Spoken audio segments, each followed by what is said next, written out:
We're headed to Western Kentucky to see how Broadbent's Grand Champion Country Ham was so good that it sold for $1.6 million. Okay, the money did go to charity, but it is still pretty impressive.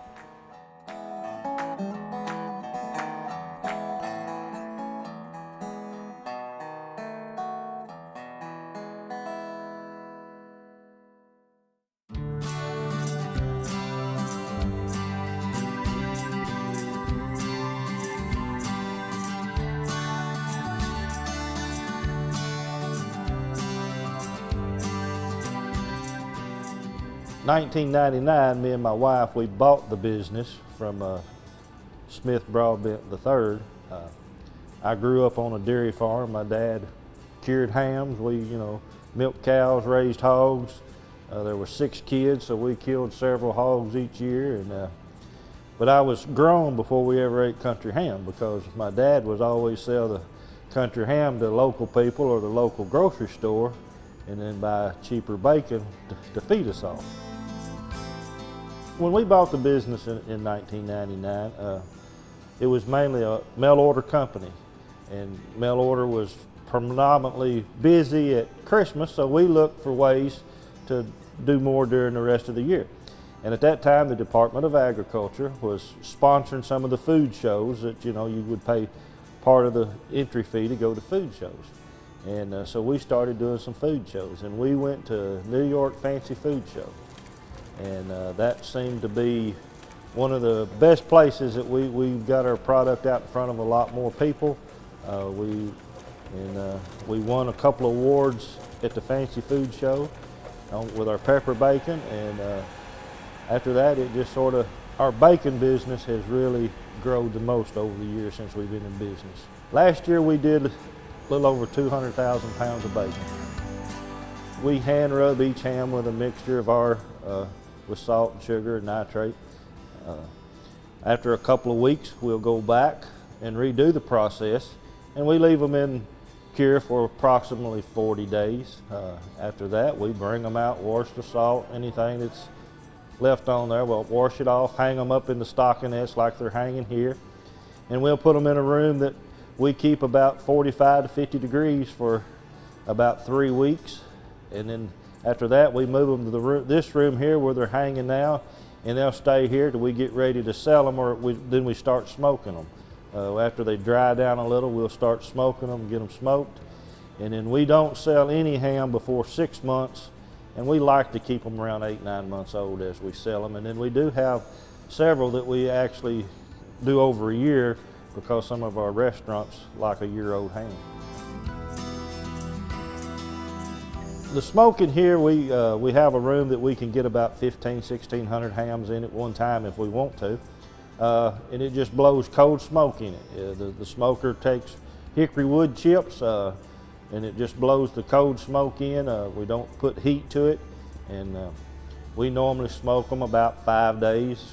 Just when the color gets to where I like the color of it, we'll bring it out and bring it back in here and let them age till we get ready to sell them. Smoking is more cosmetic, to looks. In other parts of the state, they don't smoke hams. When the early settlers done it, they did it because of insects, to smoke it to keep the insects off. This building, we built it 3 years ago. We got everything under one roof, and we've got better than double the square footage where we come from. This is our Kentucky Proud Market, and we feature all kinds of goodies made all over the state, from ice cream to cheese to, of course we have our products in here, and then we have all kinds of candies. We have canned goods that are made by Amish here in Kentucky. We have sorghum and honey that's made here locally. Our deli features sandwiches made with the meats we carry. You can get a sweet and sassy country ham. That's probably the most popular, and also our BLTs with our pepper bacon. Those are the most popular 2 sandwiches that we make.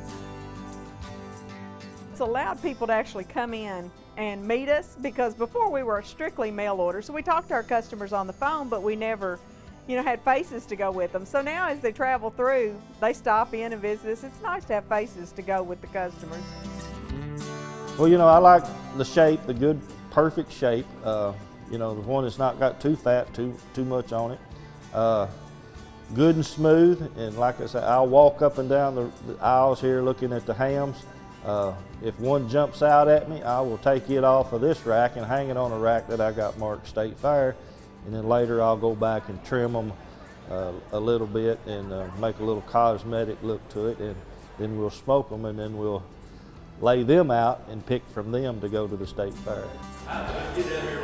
To the producers, just winning is the thing. But Farm Bureau, you know, the great organization it is, and the impact they have statewide with the radio stations and the TV stations. If you tried to put a price tag on the advertisement that, you know, every radio station that mentions your name or every TV station that mentions your name, it would just be a really astronomical figure of what that advertising would cost you for the publicity that you get from winning the Grand Champion ham that Farm Bureau helps us with.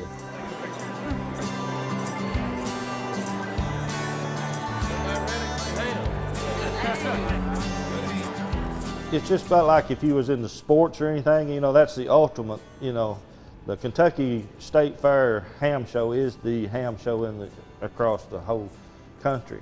You know, there's some great companies out there and great guys that's curing hams that probably know a lot more than I will ever know about a country ham. And to go in and compete with them and be able to win, you know, it's just a great feeling.